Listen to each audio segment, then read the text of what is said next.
So while I'm screaming in my pillow, and I was even telling God, I think you enjoy watching me in pain. Oh, I was just, angry. Oh, you love seeing me hurt, all of this. But one thing I learned about God is that He can take it because His Holy Spirit is within, right?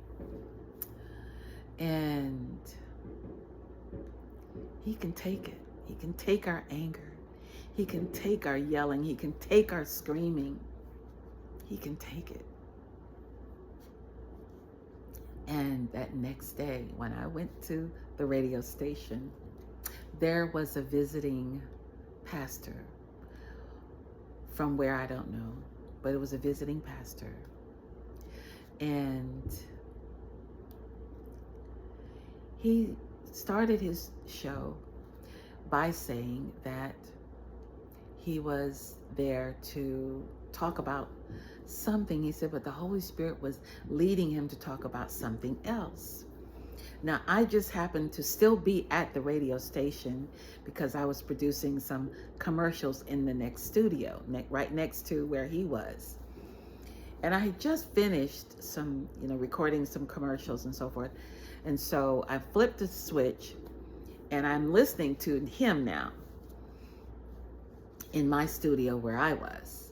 And he said that God had him to talk to someone who trusted a friend and who lost everything because of this friend. And he said, but God is going to restore everything that you lost.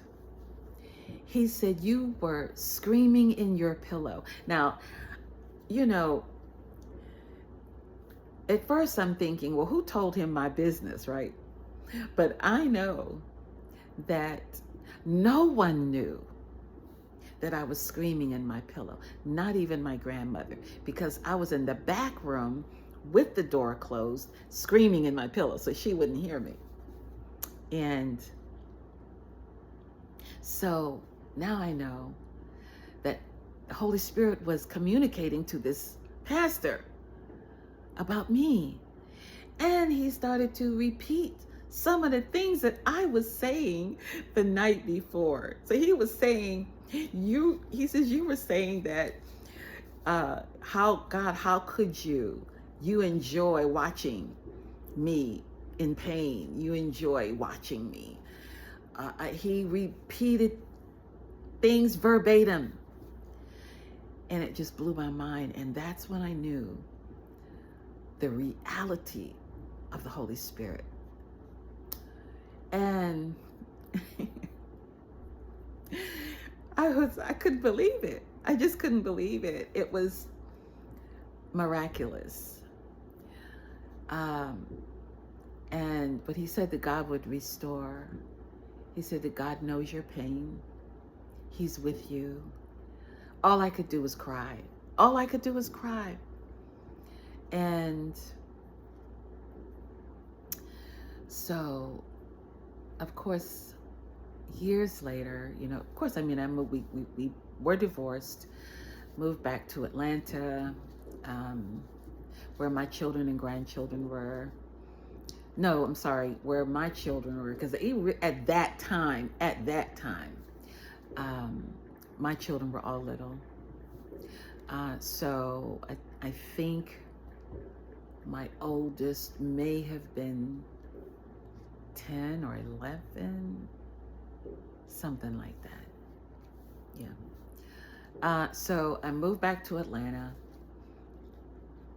and I thank God for Juan, the children's father. He's such a good father, and he took good care of my babies while I was going through this period in my life. I'll say too that before I came back to Atlanta, there were times when I wanted to go to the grocery store, and because his mother and his people were still living in the same city, I was afraid I would run into him. I would go into grocery stores and I look around for the heaviest object I could, if I, in angst, in anticipation of running into him, I would look for the heaviest, um, you know, can, good, glass, good, something to throw at him, something. It was just awful. But in any case, I'd like to share with you the 15 ways that I survived that horrible betrayal of my best friend at that time, and then my husband, who became my husband. And then I learned 17 years later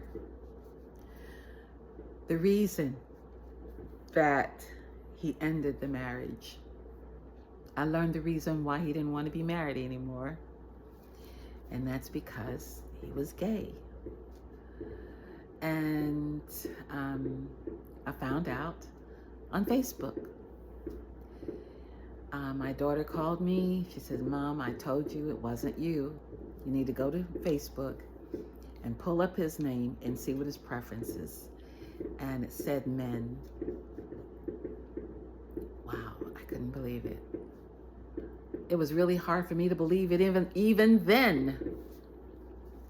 It was hard to believe it. And I asked myself, well, wow, what would have happened if I blamed myself? What if I had unalived myself through all of the pain and devastation that I went through? Blaming me, when all along for 17 years, it's because he was gay. And because I didn't pay attention to the signs that God tried to show me before all of that happened. But I want to share 15 ways that you can survive and thrive betrayal. The first thing, you have to process the shock. I had to process the shock. As soon as he told me, and he made his announcement and so forth, and he left the apartment, and so that I could pack my things, I called my dad, and you have to think of someone that you can call who is not going to celebrate your pain. It has to be someone who you know will reflect your confusion, your pain, your hurt. Because when I called my dad, he paused and he said, "Well, wait a minute." He said, "What?" And I said, "I know. I don't know what to do. What should I do?" He said, "Wait a minute, he can't get away with this. What is he doing?" I said, "I don't know." And so I was able to talk to someone who I knew could help me process this as best as possible, and help me to know that that what was going on was not correct. It was not natural.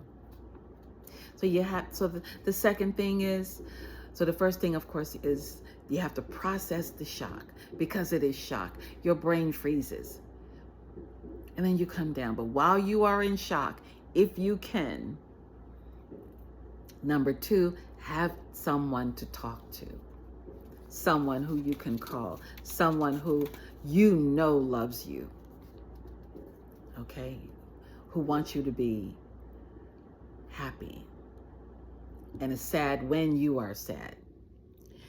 There's also going to be a lot of disbelief. So talk it out. So number three, there's going to be disbelief.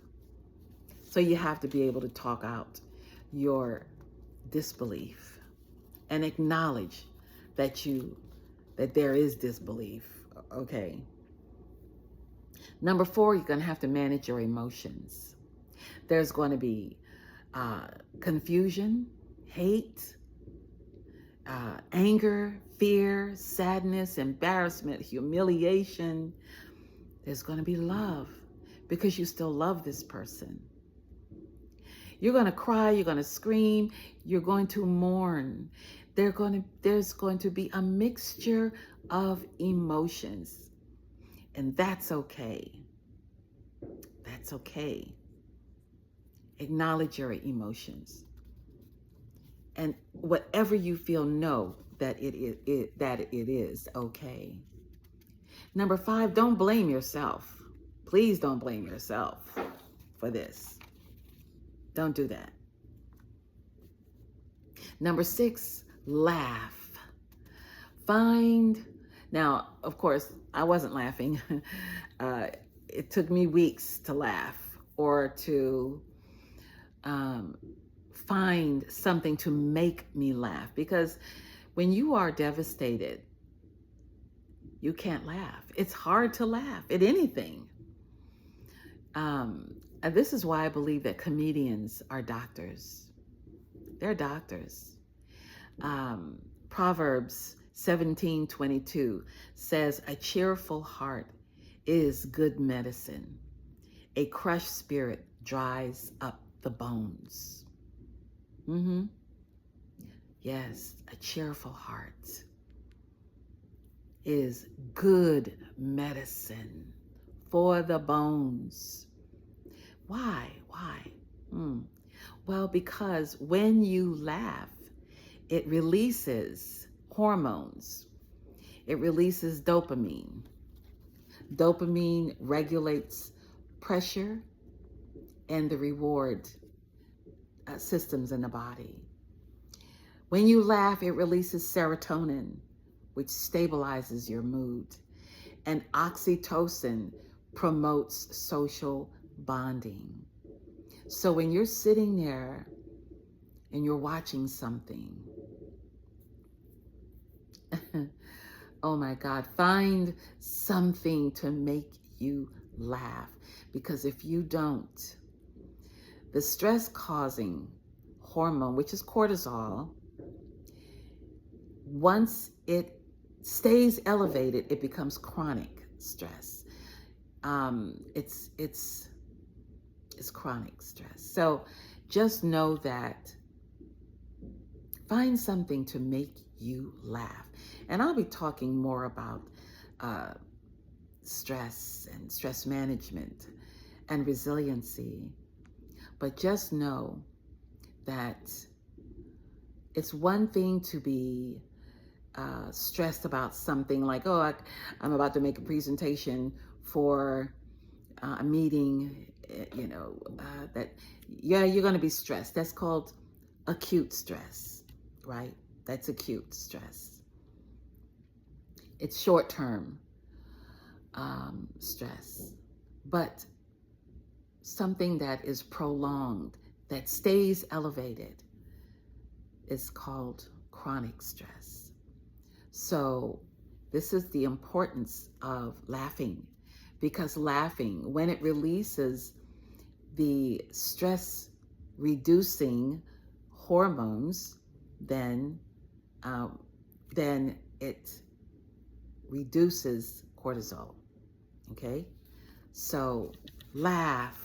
Find something to laugh at. Find a good comedian. Find a good comedy show. Martin Lawrence was mine. I love Martin Lawrence. Good Times. That was a good one. And I say Martin Lawrence. Of course, Martin Lawrence was years later, but now Martin Lawrence. I love to watch the Martin Lawrence show. But at that time, Good Times was a good one for me. And just watching different comedians. Richard Pryor was good. Funny as I don't know what. and Eddie Murphy, very good comedians. These were like doctors for me. They helped me heal. Number 7 is you have to exercise. Exercise also releases endorphins, which are natural painkillers for the body, dopamine, testosterone, which help muscle repair. And, and exercise also increases oxygen in your body. So breathe. It helps you to breathe.